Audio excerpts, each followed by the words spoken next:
如果你的另一半整天关在房间里面做什么事情都不说，你可能会怀疑他搞外遇。但在中国，这其实是一个翻墙教父利用自己的知识启蒙中国网友的励志故事。今天就让我们一起来聊聊编程随想吧。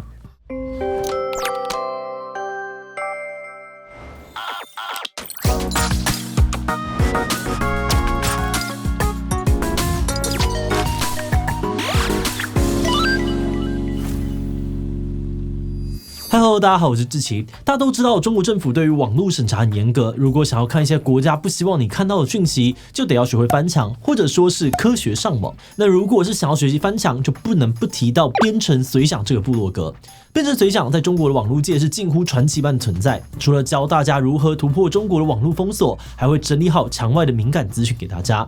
据说中国国安局有针对他的专案小组，但追捕了10多年都一无所获。更厉害的是，经营编程随想的部落客呢，他人就住在上海。很多人听到这里，心里面应该都会有点毛。他难道都不怕被政府抓吗？怕，当然怕。所以他也做了很多的预防措施，就连他的老婆都被蒙在鼓里。但很不幸的，2021年的5月，编程随想还是消失了，而他的老婆则在他被捕后的21个月，才透过翻墙发现他的真实身份。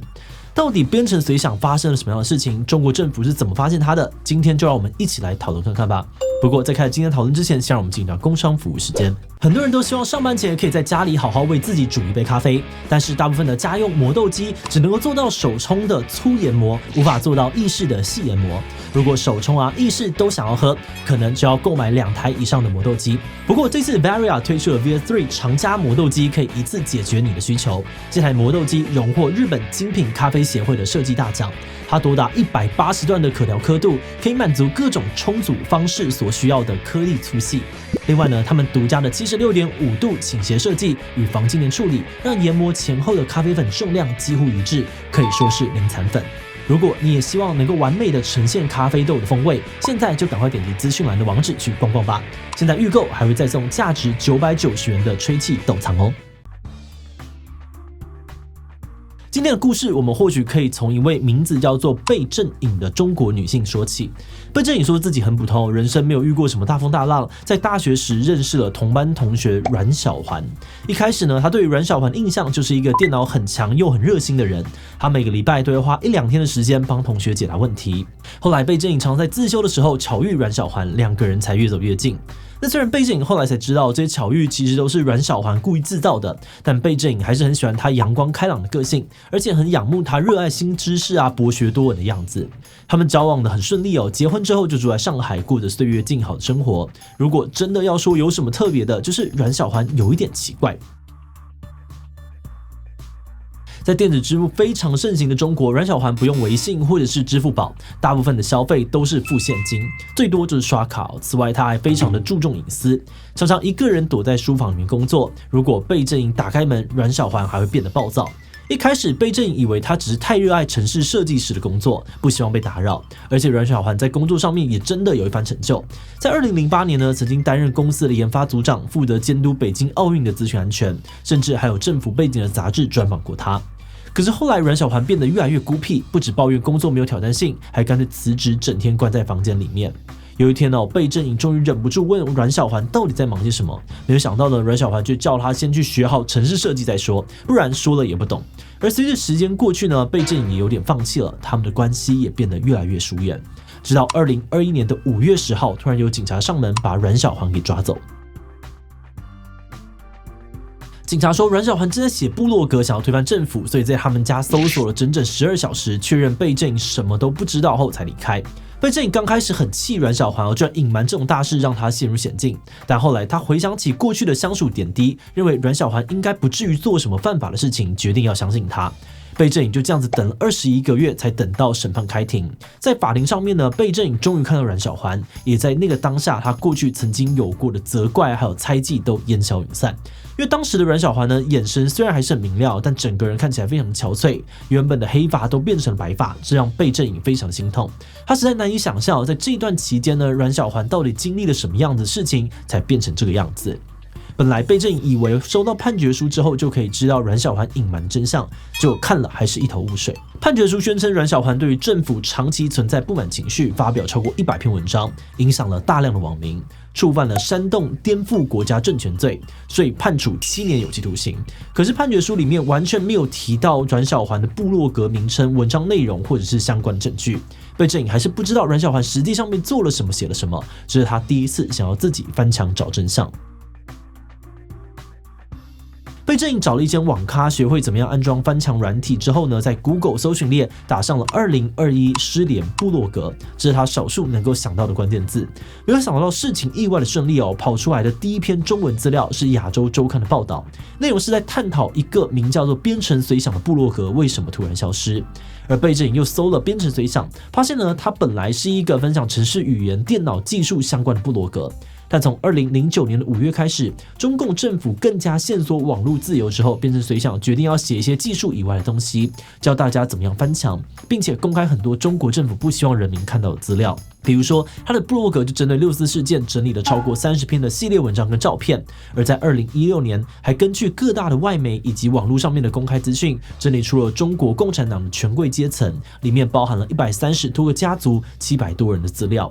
有人说，编程随想呢是中国互联网上英雄用一人之力建立了一个抵抗中国审查制度的社区，所以也有人称呼呢他是翻墙教主、政治启蒙者。此外，编程随想还曾经在德国之声举办的国际部落格大赛当中获得了最佳中文部落格的奖项。而贝正颖呢，几乎是在第一时间就确认这个部落格的主人就是阮小环。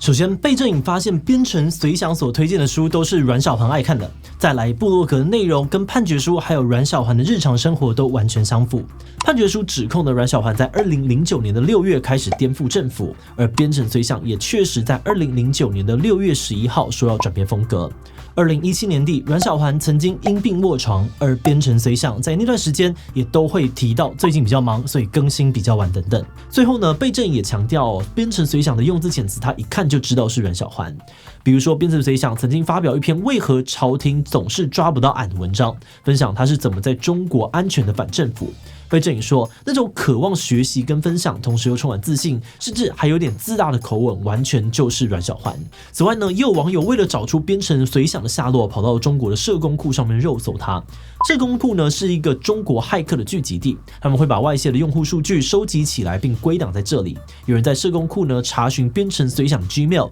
结果找到一组密码，再透过密码搜到一组账号，就这样子层层找下去了，最后也得到了阮小环的资料。很多人都推测，中共政府很可能就是这样子找到他的。而贝正颖在看完编程随想之后呢，对于自己的后知后觉感到非常难过。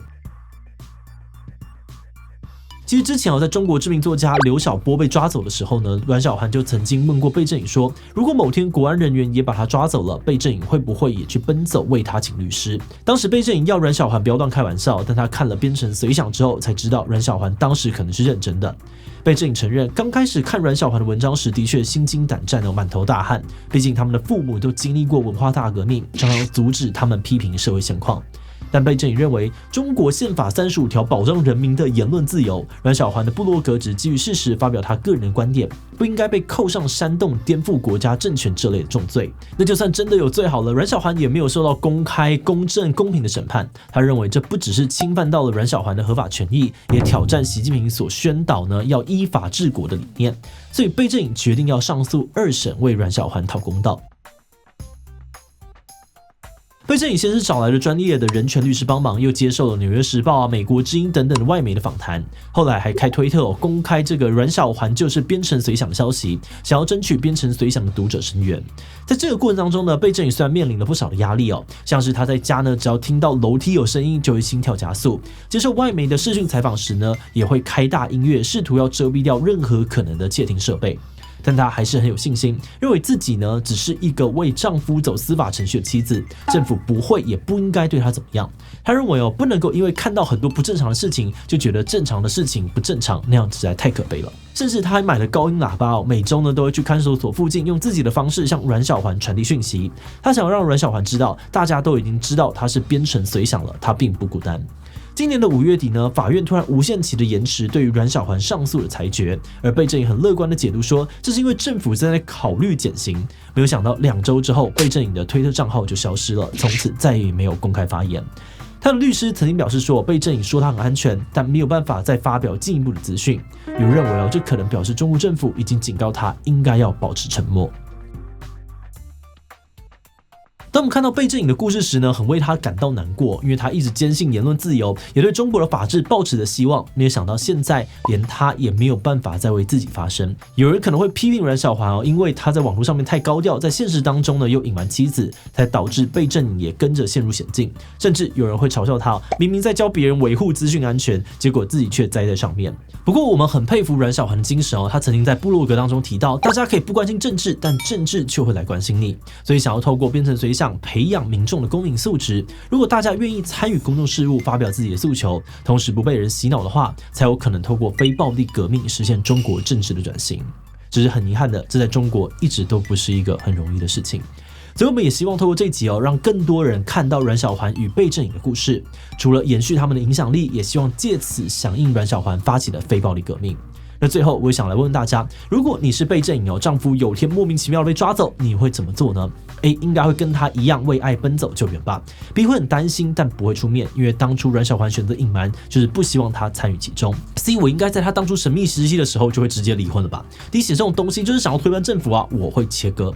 其他留言分享你的想法吧。最后，如果你喜欢今天的影片，欢迎分享出去，让更多人知道编程随想。此外呢，也可以点这个地方看看中国怎么变强国，以及中国小粉红。那么今天的这一期就到这边告一段落，我们就明晚再见喽。